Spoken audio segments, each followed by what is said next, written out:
This is Stanley. He was born in Dog Village, Great Britain, but he traveled all the way to Louisiana to achieve his lifelong dream of becoming an LSU liaison. Stanley is always excited to show off his tiger pride to prospective students and their families. But before he can share his school spirit with any visitors, there are a few things he needs to do. Every morning, Stanley comes into the office and logs into the phones. He checks the voicemail for any messages, writes down the information, and responds to them.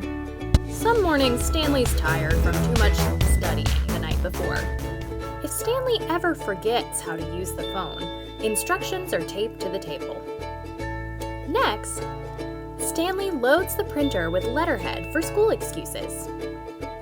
He opens up the tour email and responds to any correspondence that may have been received.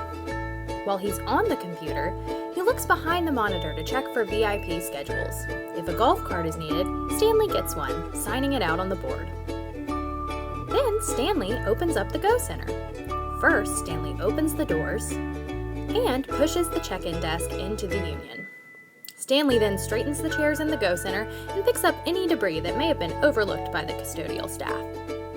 Next, Stanley picks up school excuses from the printer and leaves them at the check-in desk.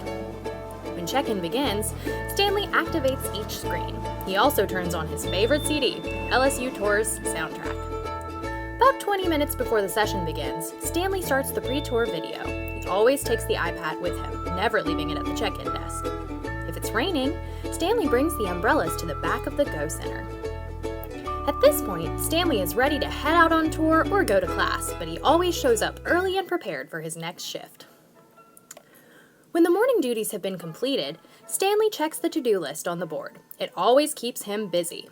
Sometimes Stanley spends his time in the office making bags for daily tours, transfers, and VIPs. Other days he cleans the office, wiping down tables, keyboards, and tidying up the lockers. Stanley always takes inventory of office supplies needed from Pleasant. But Stanley especially enjoys updating the schedule board. It reminds him to send in his weekly availability in a timely manner. Occasionally, the to-do list is done by the time Stanley gets to the office. He saves his homework for the library and checks in with supervisors to find out what else needs to be accomplished. Before long, the day is already winding down. Stanley shuts down the Go Center, turning off the lights and bringing in the check-in desk. He returns umbrellas to the storage room and straightens the chairs. If any golf carts are still out, Stanley puts them away, attaching the charger and brake locks. Stanley grabs any trash left on the golf cart and heads back to the office, signing the golf cart in on the board and putting the keys away. At this point, it's time for Stanley to go home. He logs off of the phones and closes the office door behind him. Stan the man heads into the world with a confident swagger, proud of another excellent day as an LSU liaison. See you tomorrow, Stanley.